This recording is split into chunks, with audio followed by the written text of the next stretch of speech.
Cuando hablamos de Europa, es importante hacer mención de su entidad geopolítica, es decir, la Unión Europea. Para poder entender y conocer cómo se fue construyendo esta organización internacional, política y económica, que abarca a varias economías importantes en el mundo, nos remontaremos varios años en la historia y veremos cuál es la función que cumple. Como así también conoceremos el origen de la segunda moneda de reserva internacional, la moneda que predomina oficialmente en este bloque continental, es decir, el euro. Años después de que finalizara la Segunda Guerra Mundial, más precisamente en 1951, se creó mediante un acuerdo la Comunidad Económica del Carbón y el Acero, o CECA, en París, Francia. En dicho acuerdo se reunieron Alemania Occidental, Bélgica, Luxemburgo, Holanda e Italia. En aquel entonces, estos países buscaron prevenir posteriores crisis económicas utilizando un mercado común para las dos materias primas industriales más utilizadas en la época. También se pactaron, entre otras cuestiones, una serie de medidas en torno a una mayor apertura comercial que facilitó la libre circulación de mercancías de los países, como así también el control del mercado mediante reglas claras de competencia y transparencia de los precios de los productos comerciados para evitar problemas económicos. De esta manera, esos 6 países se convirtieron en los miembros fundadores de la primera organización continental europea. En este acuerdo se buscó crear un mercado común en Europa, cuestión que fue el primer paso para la creación de la Comisión Europea y de la posterior Unión Europea, nombre con el que conocemos a esta organización en la actualidad. Unos años después, en 1957, en Roma, Italia, se creó la Comunidad Económica Europea, o CEE por sus siglas, y la Comunidad Europea de la Energía Atómica, o por sus siglas CEEA o Euratom. Estas dos organizaciones estuvieron en vigencia desde 1958 hasta 1965, año en el cual se fusionaron sus asambleas parlamentarias y sus tribunales de justicia con la Comunidad Europea del Carbón y el Acero mediante el Tratado de Bruselas, para formar efectivamente la Comunidad Económica Europea que hoy conocemos como la Comisión Europea. En 1968 se propuso la creación de una moneda única en la región mediante un plan de 10 años que no se pudo llevar a cabo debido, entre otras cuestiones, a las fuertes crisis que produjo la desvinculación del patrón oro-dólar, como también la subida del precio del petróleo y sus consecuencias. 4 años después de ese entonces, varios países de Europa adoptaron un instrumento al que denominaron serpiente monetaria. El mismo tenía como finalidad limitar las fluctuaciones entre las monedas europeas y sus tipos de cambio, como así también frente al dólar estadounidense. Las consecuencias fueron, desde su adopción en 1972, una serie de ajustes de los tipos de cambio entre las monedas europeas. Estos ajustes constituyeron un problema central, motivo por el cual este instrumento cambiario se terminó eliminando en el año 1979. Además, durante estos años se sumaron a la Unión y Proyecto Europeo países como el Reino Unido, Dinamarca, España, Portugal e Irlanda. Y para 1979 se creó el Sistema Monetario Europeo, destinado a estabilizar las economías de la región. El mismo estaba organizado bajo 3 elementos centrales. El primero se encargaba de los mecanismos de tipos de cambio que se elaboraron luego de que se reunieran los representantes de los bancos centrales, miembros de la Comunidad Europea, y decidieran que sus monedas fluctuaran en una banda de 2,25% aproximadamente. Es decir, un tipo de cambio flotante administrado o flotación sucia. El segundo fue la European Currency Unit, o ECU por sus siglas, impulsada por la Unión Económica Monetaria, la cual estaba compuesta por una canasta de monedas de los Estados miembros de la Comunidad Europea y se utilizó como medio de pago y unidad de cuenta virtual. Es decir, que funcionó de manera digital o en computadoras durante 2 décadas aproximadamente, siendo valorados varios activos financieros mediante la ECU. Esta unidad de cuenta se encontraba compuesta por más de 15 monedas europeas y se creó para evitar fuertes fluctuaciones en los tipos de cambio entre las mismas. Por último, se creó un fondo de cooperación, el cual entró en funcionamiento en el año 1973. Un dato curioso respecto al mismo es que contaba con asesoramiento y asistencia técnica del Banco de Pagos Internacionales. Para el año 1986 ocurrió un tratado muy importante conocido como Acta Única Europea, en el cual varios países del continente se pusieron de acuerdo en políticas a seguir relacionadas con el desarrollo científico, tecnológico, medioambiental, como así también políticas sociales, de seguridad y temas jurídicos. En 1988 se designó al entonces presidente de la Comisión Europea, Jacques Delors, para que dirigiese un comité especial destinado a la creación de un acuerdo internacional de gran importancia, el cual se firmó años después en Holanda. Delors, junto con los demás miembros del comité, desarrollaron todo el plan económico para establecer las etapas en las cuales se trabajaron durante los años siguientes con el objetivo de lograr la unión económica y monetaria y conseguir que funcione con eficacia.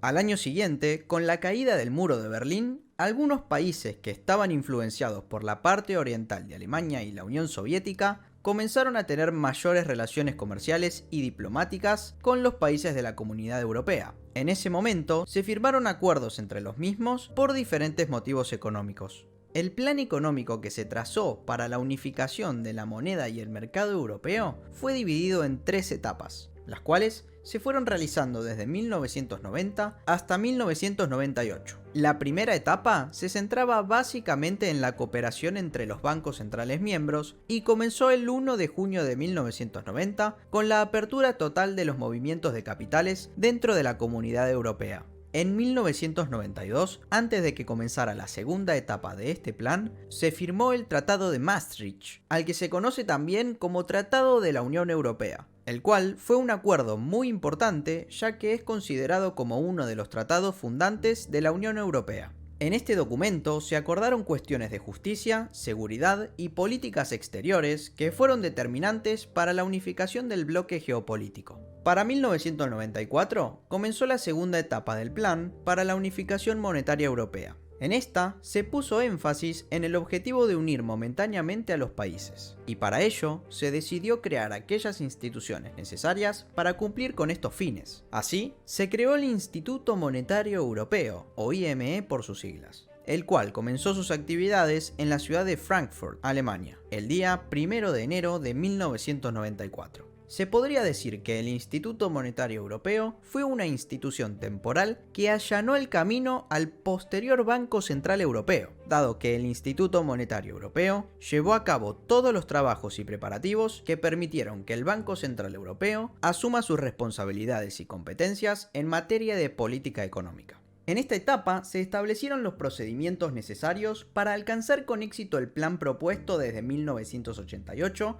y muchos países comenzaron a unirse al grupo. Con este fin, se establecieron una serie de criterios que los Estados miembros debían cumplir para poder adherirse a la adopción de una única moneda. Esto dio lugar a que en el año 1997 hubiera otra reunión en Ámsterdam, en el cual se buscó acelerar dichos procesos y aumentar la investigación para una comunidad europea y una unión monetaria sólida. Además, se revisaron y modificaron ciertas cuestiones relevantes para cumplir con los objetivos planteados en Maastricht 5 años antes. Luego, en 1998, los cargos más altos de la Comunidad Europea se reunieron en la ciudad de Bruselas para determinar qué países habían logrado aquellos objetivos planteados y así decidir si cumplían o no los requisitos para participar en la futura Unión Monetaria. Para junio de ese año se creó el Banco Central Europeo con su sede central en Frankfurt. Este banco reemplazó al Instituto Monetario Europeo y en su conformación los 11 Estados miembros de ese momento cumplieron las condiciones necesarias para la adopción de la moneda única que se llevó a cabo el 1 de enero de 1999. De esta manera, el Banco Central Europeo y los bancos centrales nacionales de los Estados miembros de la Unión Europea formaron el Sistema Europeo de Bancos Centrales. En ese momento, nombraron como primer presidente de este banco a Willem Dijsselbloem,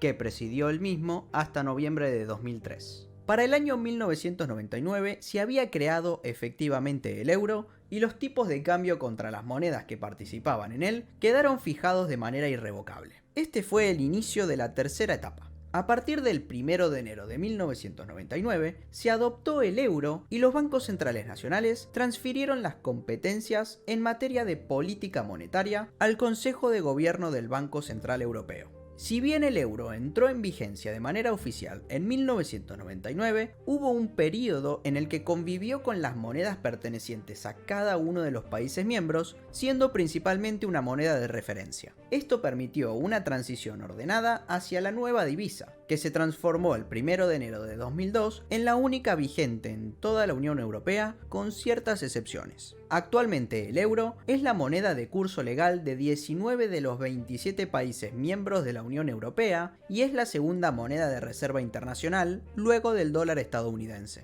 Es importante destacar que muchos países se unieron a esta organización y que otros acuerdos y políticas se llevaron a cabo desde la creación del euro. El más importante fue el Tratado de Lisboa, el cual ocurrió en plena crisis de la burbuja subprime en Estados Unidos y Europa durante el año 2007 y que terminó haciéndose efectivo en el año 2009.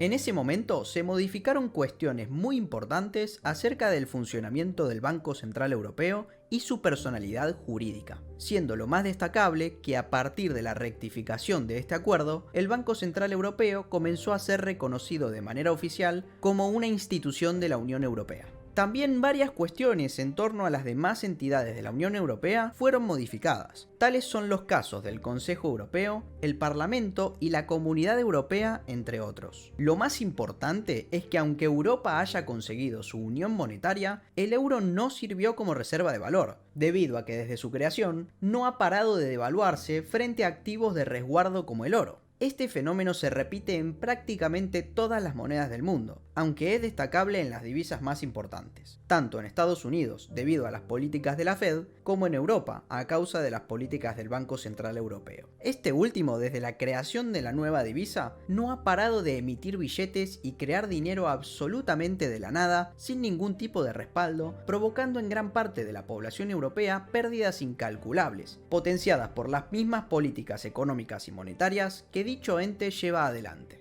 Aquí podemos observar nuevamente el gráfico en el cual se aprecian las tres monedas más importantes del mundo y su devaluación contra el precio del oro. Otro suceso de relevante importancia es la salida del Reino Unido de la Unión Europea, fenómeno conocido como Brexit, el cual comenzó en el año 2016 y se hizo efectivo en febrero del año 2020, momento en el cual el Reino Unido dejó de formar parte de esta organización internacional. Algo que es importante destacar es que aunque se haya creado una moneda única desde el año 1999, el Reino Unido ha seguido utilizando su propia moneda, es decir, la libra esterlina, como moneda de circulación oficial, tanto dentro de su país como para comerciar con otros países, dentro y fuera del continente europeo.